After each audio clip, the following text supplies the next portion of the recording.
Editing voiceovers this morning, also recording intros for podcasts that I've already recorded, but I haven't recorded that bit that happens at the beginning, and I need to get that to the editors.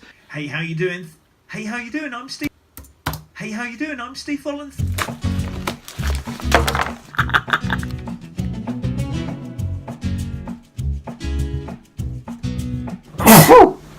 Sorry, Sis. Well, I was meant to be recording a podcast right now, but I've been stood up. But it doesn't really matter because I've got loads of guests lined up. I'm doing 2 more this week. I've got a few more already recorded. And actually, that's a big tip. If you ever think about recording like an interview podcast that's going to go out weekly, you have to get ahead of yourself.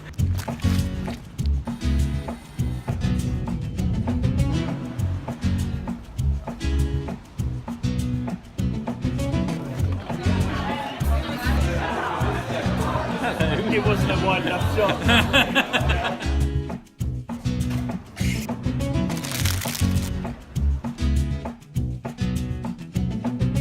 So the talks are going well. The third one out of 6 was by far the best so far. And in fact, I had somebody come up to me, somebody who is like in their 60s perhaps, saying that even what I said had struck a chord with them. And basically, it's all about good stuff happens when we make good stuff happen for ourselves. When we make opportunities for ourselves. But basically life will just tick along unless you go and make cool stuff happen. So it's quite nice when different ages all get that message.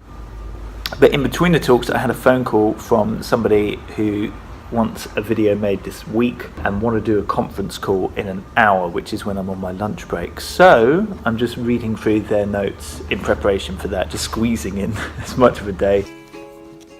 Use room-to-room calling to see how the family are.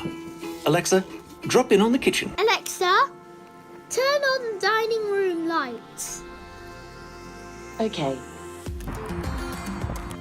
It's science week at school, so we did science experiments, which was really fun actually. We made helicopters, looked at the ways you can ruin a packet of Skittles. I'm not sure that was the actual name of the science experiment, but we did ruin a packet of Skittles. In fact, I got up early when my wife's alarm went off at 5:45. I got up and did some script writing, so I was able to get the script emailed off at 8 a.m. and said to the client, it'd be great if you can get the feedback back by 10 a.m. So hopefully I can walk through the door, put on a coffee and crack on. So yes, I bought an Alexa. No, don't judge me. Why, you might ask though? I'm conscious of the fact that part of Alexa's beauty is that it's kind of sound driven, although the one we've got will play video. And of course the Being Freelance podcast is full of sound. And I have hundreds of potential quotes that I could use in these things that they call flash briefings. So basically in the morning you can say to Alexa, play me my flash briefing, and that could be made out of a yoga move, the latest headlines from the BBC, an inspirational quote from this person, my gardening tip, whatever it is that you're into. But at the moment there's not actually that many people doing it. You have to create something called an Alexa skill. So I'm going to give it a go. Alexa, play 6 music in the lounge again, please. BBC Radio 6 music from TuneIn, playing on lounge. Thanks very much. It's like having a little work colleague.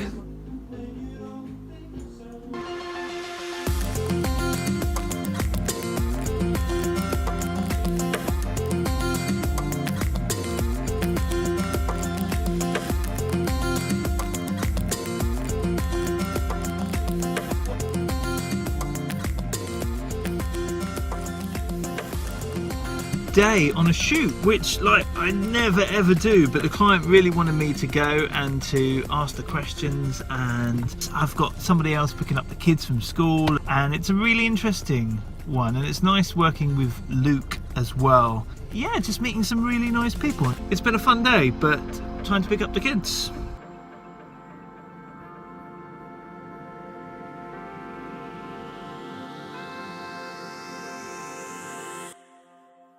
It was a bit of a late night last night, and a bit too early in a start, but I tell you what I'm very proud of. When I was at that event on Tuesday and the client asked for a last minute video, we did it. We managed to get it ready for Friday morning. I don't encourage doing videos that quickly, and they know that, and we charge a rush fee for doing it so quickly. But nevertheless, the fact that Tuesday afternoon I was drafting the script while there at the event, Wednesday morning I got up early and finished the script. By Wednesday lunchtime we had it voiced, and then by the end of Thursday it was animated and I was adding the audio track, and it's ready. It's also really flipping good. So yes, sometimes constraints can spark creativity, I think.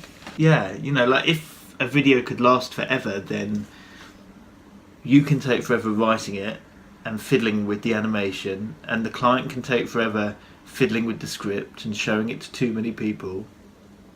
Anyway, I haven't heard back from them. They might hate it, but I love it, and I'm really proud that we managed to get it done. Good news, I deliberately went for a walk into town because I had to listen to the podcast. Also, I've kind of hurt my knee, so I couldn't go for a run, so I thought I'll go for a walk and listen to the edited podcast. Remember, I have to give feedback if I need it changed by Friday, really, so that they can amend it, because they don't work Saturday, Sunday. Nothing to change. Everything about it was perfect. And on top of that, it's a great episode. Jenny Heffernan Brown.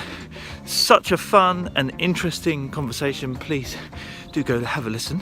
But even more than that was the fact that there was very little wrong with the copy, the text that they'd written for the show notes, for the website, for the podcast on iTunes and what have you. While I was out, I also got feedback about the video, the quick turnaround video I was talking about. They loved it, which was awesome to hear. Just wanted to share this with you. I've just received the photos of Jenny. So Jenny is this week's guest. Obviously we need to create an image for the website from her. And when I ask for that, most people just send me one picture. But Jenny, I hope she doesn't mind me sharing this. If you put yourself out in this way, like doing podcast interviews or speaking gigs, or for example, you end up being asked for a short bio about yourself and an image. Here we are, look, guest photos, and Jenny Brown press pack. So you've got the bio in there, and then you've just got a selection of photos. You can pick whichever, suits. Yeah, you see? So there she is. Yeah, it just strikes me as a really good idea. Jenny talks a lot, actually, about having systems to make things easier. And how much easier is that? She's not got to keep writing the same thing out. She's not got to go finding links to possible photos. She just sends one link out and everything drops down. It's a really good idea. Something I blatantly haven't done myself.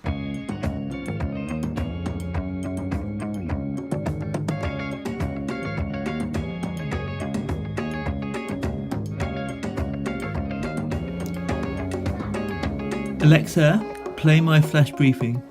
Here's your flash briefing from the Being Freelance podcast. So, ridiculously, I reclaimed my Friday night from editing the podcast, because that's been done for me, and instead I stayed up later than normal trying to get my Alexa skill to work.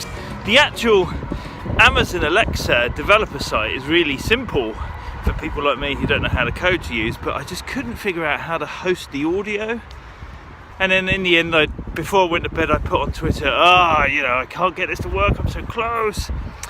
Anyway, a guy replied to me saying, I had the same problem, so I hired a developer and created this. So yeah, how about that for an attitude? Instead of just giving up, he hired a developer and created a product to serve the needs of people like me, and him at the time, who couldn't get it to work. Amazing. And here's the thing, I did what he said using his app, and I had it working within 10 minutes after all those hours last night. Just goes to show that sometimes you just need to go to bed, rant on Twitter, and let the good nature of people do their work. So yes, by the time this vlog goes out, that whole Alexa skill might be live. So if you have an Alexa, search for Being Freelance, and hopefully it comes up. And I tell you what, if it doesn't come up, tell me. If it doesn't work, tell me. But in theory, it should. Alexa, I love you. Thanks, it's good to be appreciated.